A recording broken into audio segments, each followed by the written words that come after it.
পুলিশের সামনে একটা অদ্ভুত ঘটনা ঘটে গেল। একটা হাজব্যান্ড তার ওয়াইফকে দেখে চিনতে পারবে না, এটা কি কোনোদিনও হতে পারে? পুলিশ সঞ্জয়কে ফোন করেছে ঠিক মাঝরাতে। কয়েক ঘন্টা আগে, মানে এই সঞ্জয় ঠিক সন্ধ্যাবেলা নাগাদ হঠাৎই পুলিশ স্টেশনে আসে অ্যান্ড তার ওয়াইফ কবিতা রায়নার একটা মিসিং কমপ্লেন লিখিয়ে দিয়ে চলে যায়।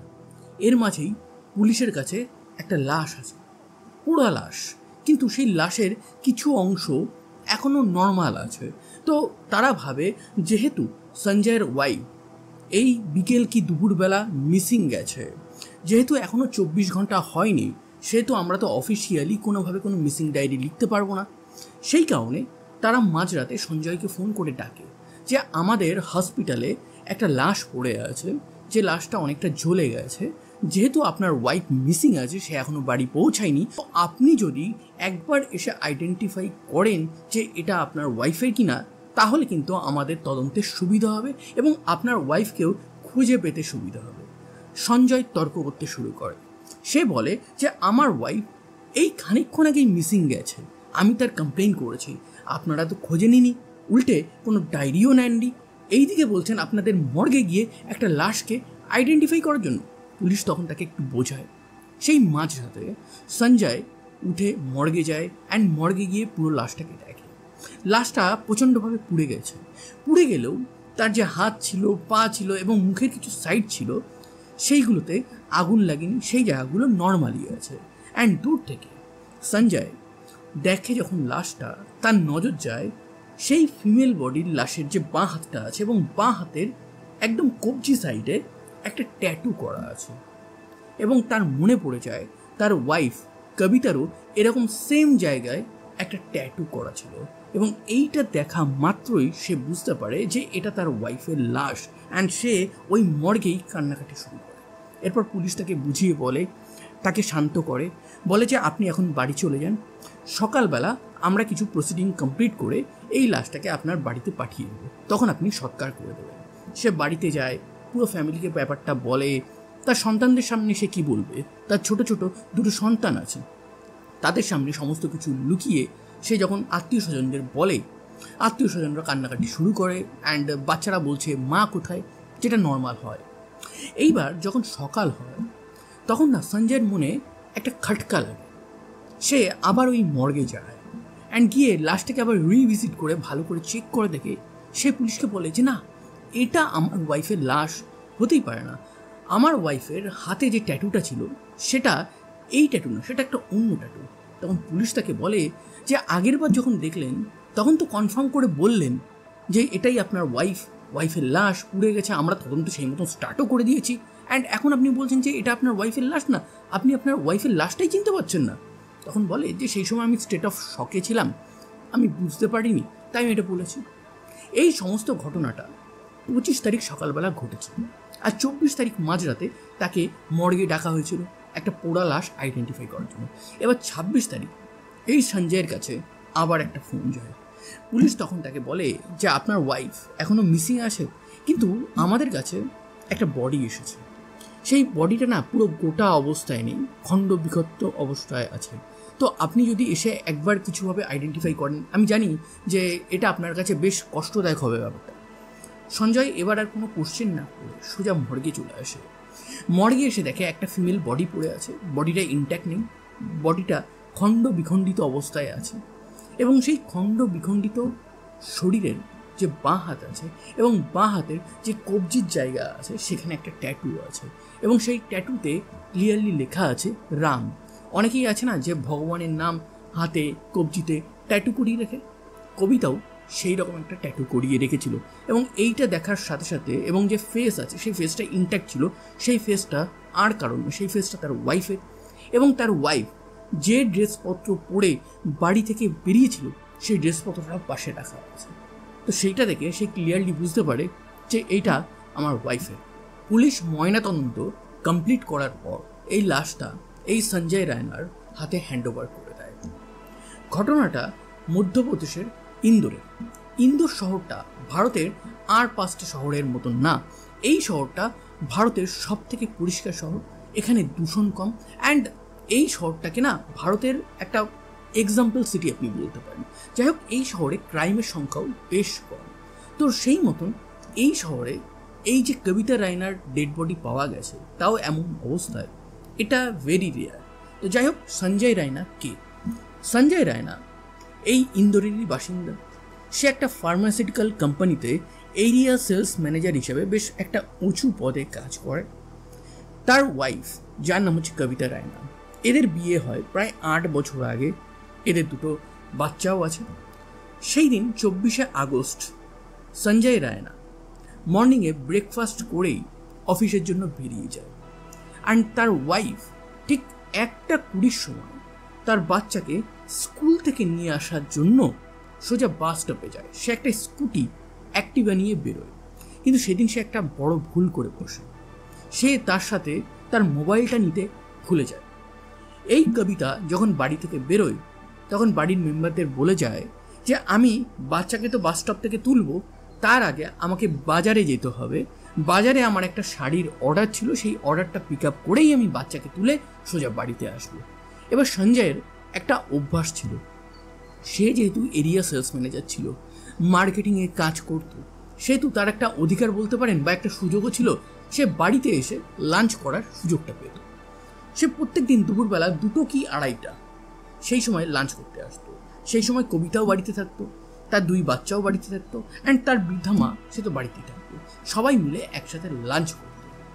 সেই দিনও সঞ্জয় টাইম মতন বাড়িতে চলে আসে, অ্যান্ড বাড়িতে এসে দেখে তার ওয়াইফ নেই। তখন বাচ্চাদের জিজ্ঞাসা করে যে আচ্ছা তোদের মা কোথায়? তখন বলে যে মা তো আমাকে বাস স্টপে আজকে নিতেও যায় না। তখন সঞ্জয় বলে তাহলে বাড়ি এলি কী করে? বললো আমি যখন বাস স্টপ থেকে নামি, তখন আমার বন্ধুর মা জয়া আন্টি সে ওখানে দাঁড়িয়েছিল। আমাকে বলে যে তোর মা তো আজকে আসেনি, হয়তো তার দেরি হবে বা কোথাও গেছে, তুই চল আমার সাথে। এই জয়া কয়েকটা বাড়ি পরেই তার বাড়ি ছিল। তার বাচ্চাও এই সঞ্জয় রায়নার বাচ্চার সাথে একই স্কুলে একই ক্লাসে পড়তো এবং একই বাসে তারা ওই বাস স্টপেই নামত। জয়া এবং যে কবিতা আছে তাদের ওই টাইমে দেখা হতো এবং গল্প সাক্ষাৎও সমস্ত কিছু হতো, কিন্তু সেই দিন সমস্ত কিছু আনইউজুয়াল ছিল। সঞ্জয় এবার আবার কাজের জন্য চলে যায়, কিন্তু সন্ধ্যাবেলা যখন সে বাড়ি এসে দেখে কবিতা বাড়িতে নেই। তাকে যখন সে ফোন করছে, দেখছে ফোনটা ঘরের মধ্যেই বাজছে, তার মানে কবিতা ফোনটাও নিয়ে যায়নি।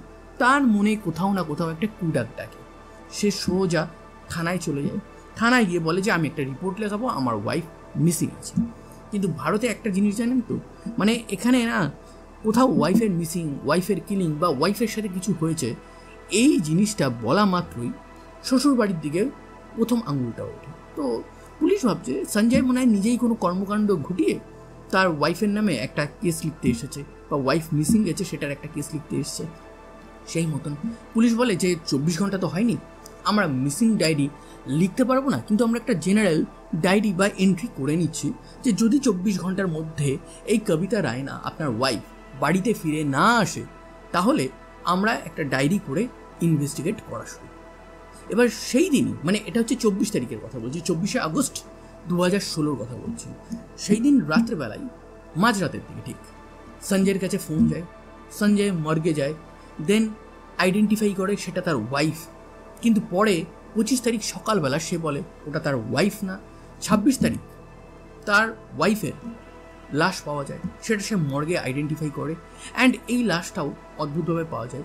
পুলিশের কাছে একটা খবর আসে যে ওই ইন্দোরের ইমলি চক বলে একটা জায়গা আছে, বেশ ফেমাস, এবং তার পাশ থেকে একটা নালা, নোংরা নালা বয়ে যায়, এবং সেই নালাতে 2টো বস্তা পাওয়া গেছে। সেই বস্তা থেকে গন্ধ বেরোতে থাকে। তখন পুলিশের কাছে ফোন আসে। পুলিশ গিয়ে ওই বস্তা দুটোকে রিকভার করে নিয়ে আসে। অ্যান্ড বস্তা দুটো খোলা মাত্রই 3টে খণ্ড করে একটা গোটা বডির অংশ ওই 2টো বস্তাতে পাওয়া যায়। দেন সেটাকে আইডেন্টিফাই করার জন্যই এই সঞ্জয় রায়নাকে ডাকা হয়। সঞ্জয় রায়না বলে যে হ্যাঁ, এটা তার ওয়াইফেরই বডি। পুলিশের কাছে যেটা এতক্ষণে একটা মিসিং কেস ছিল, সেটা এখন একটা মার্ডার কেসে রূপান্তরিত হয়েছে। তো পুলিশ এবার থিঙ্ক করে যে সিরিয়াসলি সে ইনভেস্টিগেট করা শুরু করবে। কিন্তু তার মাঝেই পুলিশের কাছে আরেকটা ঝামেলা চলে আসে। এই যে সঞ্জয় রায়না ছিল, তার ওয়াইফ তো 24 তারিখ গায়েব হয়েছিল। এবার 25 তারিখ সকালবেলা সে যখন মর্গে এসে বলে যে এটা তার ওয়াইফ না, যে ঘটনাটা আপনারা শুনেছেন, তারপরেই সে বাজারে গিয়ে কিছু তার ওয়াইফের ছবি দিয়ে পোস্টার বানায়। সেই পোস্টার পুরো সারা ইন্দোর শহরে ছাপিয়ে দেয়, সোশ্যাল মিডিয়াতে দিয়ে দেয়। সে একটা পুরস্কার ঘোষণা করে যে আমার ওয়াইফকে যদি কেউ খুঁজে দিতে পারে তাহলে আমি তাকে 25,000 টাকা দেব। এবং এটা যখন নিউজ মিডিয়াতে চলে আসে তখন নিউজ মিডিয়া কন্টিনিউয়াসলি এটাকে নিয়ে খবর করতে থাকে। সবাই এই কবিতা রায়না মিসিংয়ের ব্যাপারটা একদিনের মধ্যেই জেনে গেছিল, আর 26 তারিখই তার লাশ পাওয়া যায়। এবং যেই না পুলিশের কাছে খবর আসে যে চারিদিকে এই জিনিসটা নিয়ে প্রোটেস্ট হচ্ছে, যখন কবিতা রায়নার লাস্ট রাইটস হচ্ছে, তখনও সবাই প্রোটেস্ট করছে পুলিশের এগেনস্টে। তো পুলিশ তদন্ত কিভাবে শুরু করবে সেটাই ভেবে পাচ্ছে না। একটু সমস্ত প্রোটেস্ট থামার পরে পুলিশের মেইন অ্যাঙ্গেলটা যায় ওই ফ্যামিলির দিকে, ভাবে যে কোনো দহেজ বা কোনো পণের ব্যাপার ছিল কি না, যেই কারণে কবিতাকে তার হাজব্যান্ড অত্যাচার করছে, বা তাদের মধ্যে কোনো ডোমেস্টিক ভায়োলেন্স বা অন্য কোনো কিছু হচ্ছিল কি না। সেই জিনিস দেখতে দেখতে তারা ওই হাজব্যান্ডকে ডাকে, তাকে রীতিমতন চুল চেরা তদন্ত করা হয়। এই কবিতা রায়না যে শাশুড়ি ছিল তার বয়স প্রায় 70+, তাকেও তদন্ত করা হয়। বাচ্চাগুলোর কাছ থেকেও কোশ্চেনিং করা হয় যে তোমরা কি দেখেছো কিছু, তোমার মা বাবার সাথে কোনো ঝগড়া অশান্তি এরকম কি হয় কন্টিনিউয়াস, তোমার যে ঠাকুমা আছে, তোমার যে মা আছে, তাদের মধ্যে কি ঝামেলা হয়। এই সমস্ত কোশ্চেনিং দেখার পর সেই শহরে মানুষ আরও খেপে যায় পুলিশের উপর। কিন্তু তাদেরও একটা জিনিস মনে হতে থাকে যে পুলিশ কেন শুধুমাত্র ফ্যামিলিকে ডেকেই কোশ্চেনিংটা করছে, অন্য কাউকে করছে না। তার মানে এখানে ফ্যামিলি হয়তো কবিতা রায়নাকে মেরে ফেলেছে। এবার সমস্ত সিম্প্যাথি ফ্যামিলির কাছ থেকে সরে যায়, প্রোটেস্টও থেমে যায়। এই সমস্ত কিছুই যখন চলছে তখন হঠাৎই এই সঞ্জয় রায়না এই মধ্যপ্রদেশের যে ডিজিপি আছে তার অফিসের সামনে গিয়ে ধর্ণা দিতে থাকে, তাও আবার বাচ্চাদেরকে নিয়ে। সে বলে যে আমাকে ইনভেস্টিগেট করছেন, কোনো ব্যাপার নেই, আরও বেশি করে করুন, কিন্তু আমার ওয়াইফের খুনিকে আপনারা খুঁজে বার করুন। এই জিনিসটা যখন খবরে দেখায় তখন গোটা শহর আবার এই সঞ্জয় রায়নার প্রতি একটা সিম্প্যাথি ফিল। এই যে কেসটা আছে না, এই কেসে পুলিশ যে তদন্ত করবে, সত্যি বলছি সেই তদন্তটা আপনারা না বিদেশেও দেখতে পান না। মানে এত প্রিসাইজ, এত বড়োভাবে তদন্ত করে। পুলিশ 5টা টিম বানায়, সেই 5টা টিমের ডিফারেন্ট কাজ ছিল। একটা পুলিশের টিম যে কল ডিটেলস, কল লোকেশন এই সমস্ত কিছু দেখবে। একটা পুলিশের টিম আছে যারা সমস্ত সিসিটিভি টেক করবে। আর একটা পুলিশের টিম আছে যারা সমস্ত মানুষের কাছে গিয়ে কোশ্চেনিং করবে, ক্রাইমটাকে রিইনভেস্টিগেট, রিবিল্ড করবে। এবং আর একটা টিম আছে যারা যত ইনফরমেশান পুলিশের কাছে আসবে সেগুলোকে রেকটিফাই করবে, সিম্পলিফাইড করে প্রেজেন্ট করবে পুলিশের বড় অফিসারের কাছে। আর একটা টিম এই কেসে যত ফরেন্সিক জিনিসপত্র আছে, ফরেন্সিক অ্যানালিসিস আছে সেইটা দেখবে। তো প্রায় ইন্দোরে যত পুলিশ ছিল সমস্ত পুলিশ এই কেসে লেগে পড়ে। চলে আসে 30শে আগস্ট। পুলিশের কাছে খবর আসে যে ইমলি চৌরাহাতে এই কবিতা রায়নার ডেড বডিটা পাওয়া গেছে, তার থেকে খানিকটা দূরেই একটা পার্কিং আছে, নাভলাকা পার্কিং। এবং সেই পার্কিংয়ে একটা স্কুটি, অ্যাক্টিভা স্কুটি দাঁড়িয়ে আছে। এবং সেই স্কুটিটা যেরকম তার স্পেসিফিকেশান আছে এবং যেমন তার নাম্বার আছে, মোস্ট প্রবাবলি এটা ভিকটিমের স্কুটি। ভিকটিম যখন বাড়ি থেকে তার বাচ্চাকে তোলার জন্য বেরিয়েছিল এবং সে বাড়িতে বলে গেছিল যে আমি বাচ্চাকে তোলার আগে আমি প্রথমে একটা শাড়ির দোকানে যাব, আর সেখানে আমার একটা শাড়ির অর্ডার করা আছে। তো সেই হিসাবে সেই স্কুটিটার খোঁজ পেয়ে পুলিশ যখন সেখানে যায়, সেখানে গিয়ে পুরো যখন তদন্ত করে তখন তারা বুঝতে পারে যে ইয়েস, এই স্কুটিটা আর কারণ না, এই স্কুটিটা হচ্ছে কবিতা রায়না। সেইখানে যে সিকিউরিটি গার্ড ছিল সেই সিকিউরিটি গার্ডের কাছে জিজ্ঞাসাবাদ করা হয়। তখন সিকিউরিটি গার্ড বলে যে এই স্কুটিটা এইখানে একজন পুরুষ মানুষ ওই 24শে আগস্টই রেখে গেছিল রাত্রেবেলার দিকে। পুলিশ তখন অবাক হয়ে যায়। এই কবিতা রায়না মিসিং গেছিল একটা কুড়ির পর তাকে কোনো ফ্যামিলি মেম্বার দেখেনি, কিন্তু রাত্রেবেলা কে এই স্কুটিটা রেখে গেছে। ইভেন ময়নাতদন্তেও একটা রিপোর্ট আসে, এই যে কবিতা রায়না আছে তাকে মারা হয়েছিল ওই 4টে, 4:30, মানে সে নিখোঁজ হওয়ার 2-3 ঘন্টার মধ্যেই যেই সময়টা কেউ জানতোই না সে অ্যাকচুয়ালি নিখোঁজ হয়ে গেছে। তাহলে রাত্রেবেলা তার স্কুটিটা কোন পুরুষ মানুষ রাখতে আসলো? সেই পুরুষ মানুষ কি সঞ্জয়? তখন সঞ্জয়ের একটা ছবি বার করে এই পুলিশ তাকে দেখায়। সে বলে যে না, এই ব্যক্তি রাখতে আসেনি। তো পুলিশ যাই হোক এই স্কুটিটা নিয়ে যায়। এবার যে বাস স্টপে সে বাচ্চাকে পিক করতে প্রত্যেক দিন যেত, সেই বাস স্টপেও একটা সিসিটিভি লাগানো ছিল, কিন্তু সেই সিসিটিভির অ্যাঙ্গেলটা ঠিক ছিল না। উল্টো দিকে সেই সিসিটিভিটা অনেক পুরনো দিনের ছিল, তার যে পিকচার কোয়ালিটিটা ছিল না সেটা দিনের বেলাতেই খুব একটা ক্লিয়ার ছিল না। সেখান থেকে সিসিটিভি ফুটেজ কালেক্ট করে পুলিশ ল্যাবে ফরেন্সিকের জন্য পাঠিয়ে দেয়, যে সেখানকার কোয়ালিটিটা উন্নত করে সেখানে কে কে আছে সেইগুলো যাতে পুলিশ কোনোভাবে আইডেন্টিফাই করে। এবার পুলিশের কাছে সেকেন্ড টার্গেট আসে যে এইখানে যত কল লগ আছে, কল হিস্ট্রি আছে, কল ডিটেলস আছে, যত ফোন আছে, সমস্ত কিছু তদন্ত আমরা করব।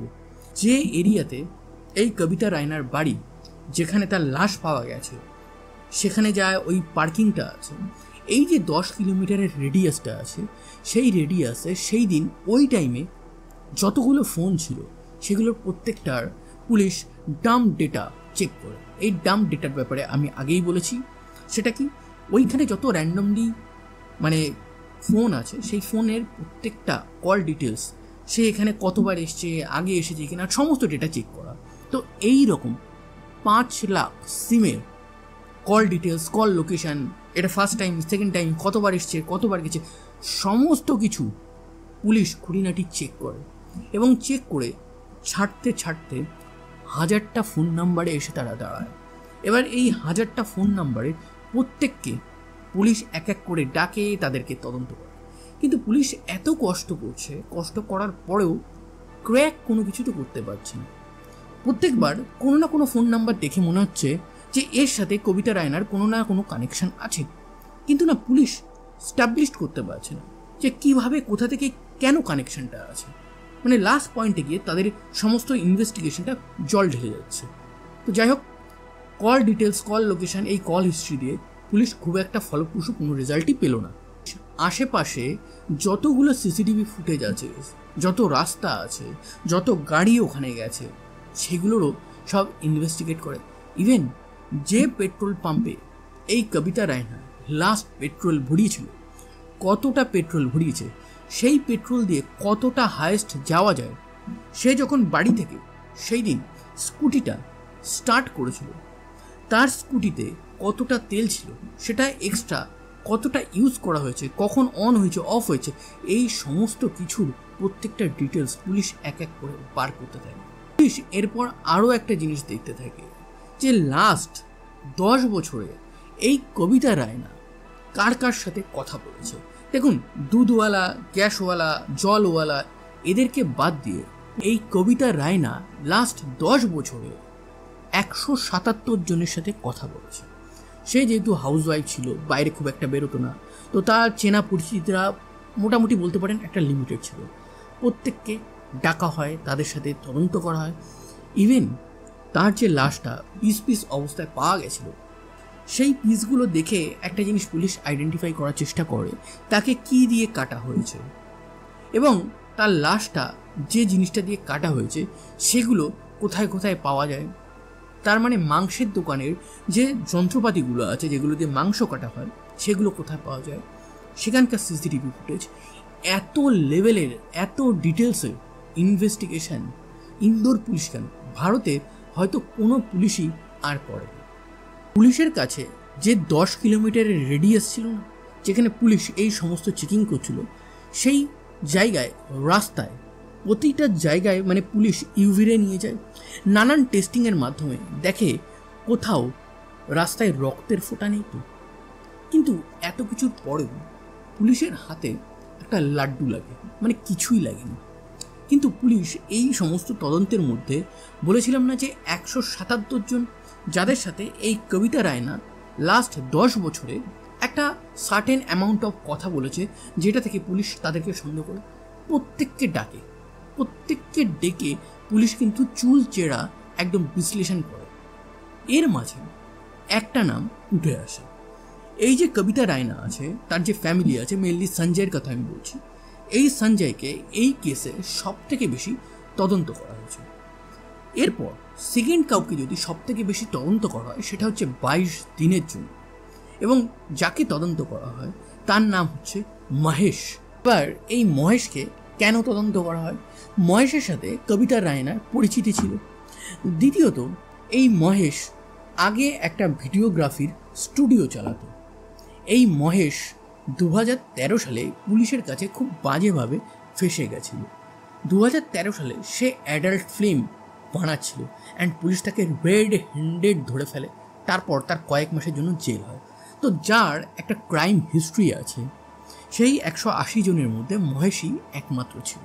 তো তাকে ডেকে প্রচুর তদন্ত করা হয়, এবং এই তদন্ত এই প্রিভিয়াস ঘটনাগুলোর জন্য হচ্ছিল না, তাকে ডাকা হয়েছিল আরও একটা খুবই ইম্পর্টেন্ট ব্যাপারের জন্য। সে বলেছিল, সে মানে কবিতা রায়না, যে আমি আমার বাচ্চাকে বাস স্টপ থেকে তোলার আগে সোজা যাব কোথায়? একটা শাড়ির অর্ডার ছিল পিক আপ করার জন্য। এবার এই মহেশের একটা ভিডিওগ্রাফির দোকান ছিল, কিন্তু এই জায়গাটাতে একটা ভীষণ রহস্য হয়। কবিতা রায়না 26শে আগস্ট, সে মারা যায় 24শে আগস্ট নিখোঁজ হয়। এই 24শে আগস্ট থেকে ঠিক 22 দিন আগে এই মহেশ ইন্দোরের একটা মার্কেটে একটা শাড়ির দোকান খুলে। অ্যান্ড এই কবিতা রায়না 26 তারিখ যখন মারা যায়, তার যখন বডিটা পাওয়া যায়, তার ঠিক 20 দিন পর এই যে মহেশ আছে সে তার দোকানটা বন্ধ করে দেয়। কিন্তু ভাড়ার যে এগ্রিমেন্ট গোটা ভারতে হয় না, সেটা 11 মাসের জন্য হয়। কিন্তু 11 মাসের ভাড়া দিয়ে 3-4 মাসের অ্যাডভান্স দিয়ে কেন সে 20 দিন আগে খুলেই 20 দিন পরে আবার বন্ধ করে দিল? এই জায়গাতে পুলিশের সন্দেহটা গাঢ় হয়, এবং এই সন্দেহতে আরও অনুঘটকের কাজ করে সিসিটিভি ফুটেজ। সেটা কি? এই মহেশের যে শাড়ির দোকান ছিল, সেই শাড়ির দোকানের জাস্ট অপোজিটে একটা ইলেকট্রনিক্সের দোকান ছিল, যে ইলেকট্রনিক্সের দোকান হচ্ছে সাই কৃপা ইলেকট্রনিক্স। সেইখানে 24 তারিখ বিকেলবেলা ওই 5টা কি 5:30 বাজে, সেই সময় মহেশ যায়। মহেশ গিয়ে বলে যে আজকে দুপুরবেলার যে সিসিটিভি ফুটেজটা আছে সেটা কি আমাকে একটু দেখাতে পারো?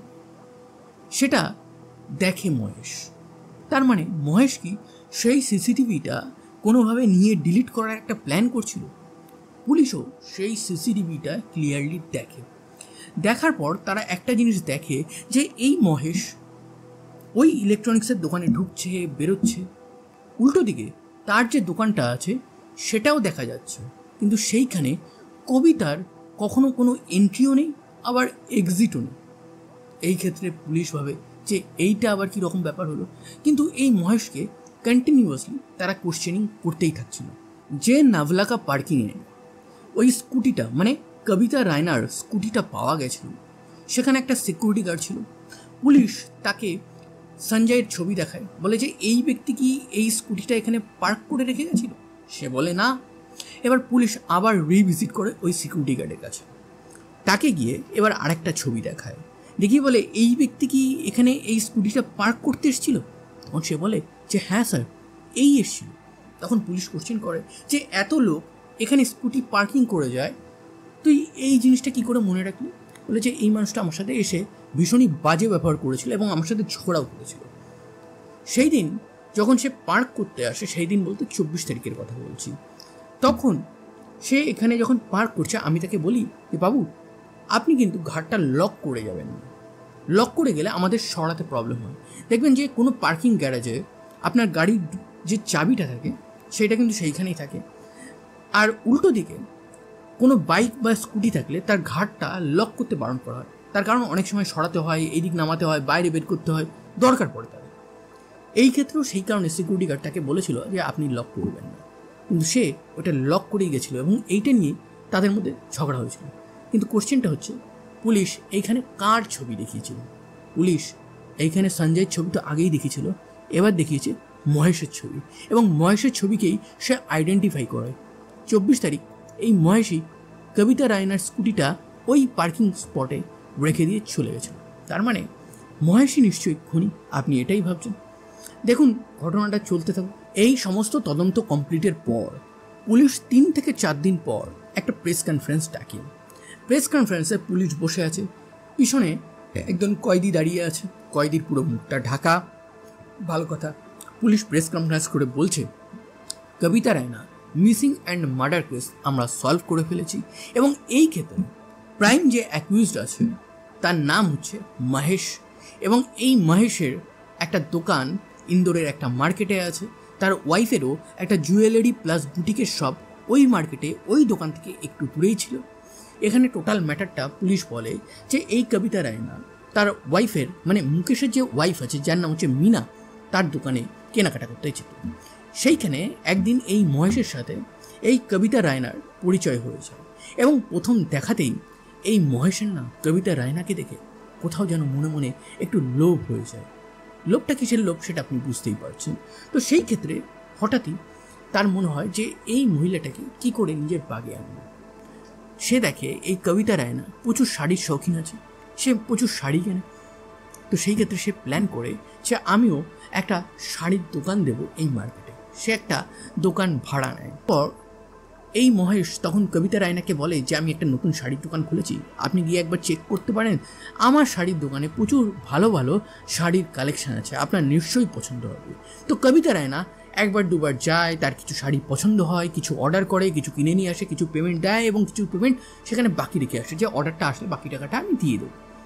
সেই দিন 24শে আগস্ট বাচ্চাকে তোলার আগে সে মার্কেটে যায়, এবং সেই মার্কেটে গিয়ে এই মুকেশের সাথে দেখা করে, বলে যে অর্ডারটা কোথায় আছে।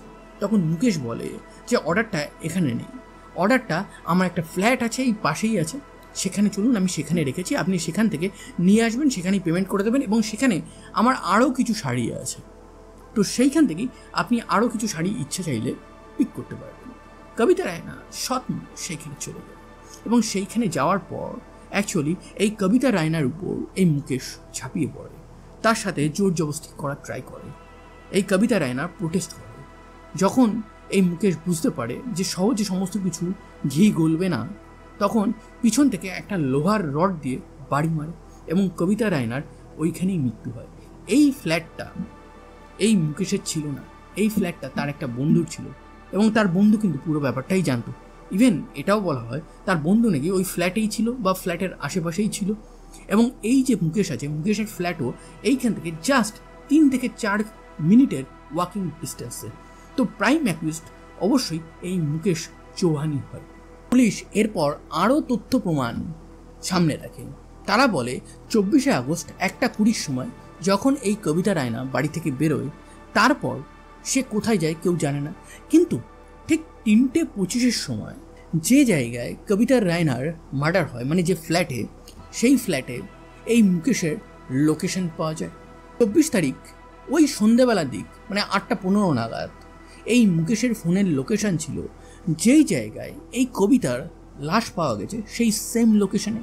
25 তারিখ দুপুরবেলা যেইখানে এই কবিতার বডিটাকে এই মুকেশ ডিসপোজ করেছিল, ঠিক সেই জায়গাতেই এই মুকেশ আবার রিভিজিট করে। পুলিশ বলে যে সে কেন সাইক্রিপাই ইলেকট্রনিক্সের থেকে সিসিটিভি চায়। তার মানে কি, তার মনে কোনো না কোনো একটা খটকার ব্যাপার আছে। সে ভাবছিল যে সেই দোকানে অ্যাকচুয়ালি ওই কবিতা রায়না এসেছে, সেটা ধরা পড়েছে কি পড়েনি। কিন্তু আপনি বলবেন যে কবিতা রায়নাকে তো ওই দোকানের সামনে দেখাই যায়নি। অ্যাকচুয়ালি ব্যাপারটা কী হয়েছিল যে এই কবিতা রায়না প্রথমে তার ওয়াইফের দোকানে যায়, সেখানে গিয়ে কথাবার্তা বলার পরেই এই যে মুকেশ আছে, সেই মুকেশ তাকে তার ফ্ল্যাটে নিয়ে যায়। এবার এইখানে এই সমস্ত কিছু শুনে আপনার মনে হবে যে এই মুকেশের যে ওয়াইফ আছে সে কি কিছু জানতো না? আমার তো মনে হয় সে অবশ্যই অনেক কিছু জানতো, কিন্তু পুলিশ এই ব্যাপারে ইনভেস্টিগেট করেছে কিনা আমার খুব একটা জানা নেই। এই রিপোর্টে আমি সেটা দেখতেও পাইনি। উল্টো দিকে এই প্রেস কনফারেন্স যখন শেষ হয়ে গেছে, পুলিশ যখন উঠে পড়বে, দ্যাট দ্য মোমেন্ট এই মুকেশ তার মাস্কটা খুলে পুরো চিৎকার করতে থাকে যে আমি কোনো দোষী না, পুলিশ আমাকে এখানে ফাঁসাচ্ছে, তো আমাকে বাঁচান।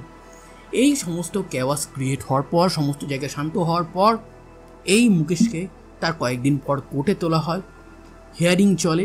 2018 সালের মে মাসে লোয়ার কোর্টে এই কেসে জাজমেন্ট আসে, এবং সেই জাজমেন্টটা সত্যি বলছি অদ্ভুত ছিল। আমিও ভাবছি যে এই জাজমেন্টটা এরকম না আসাই আমি আশা করেছিলাম অন্তত। সেটা কি, এই কোর্ট মুকেশকে ছেড়ে দেয়।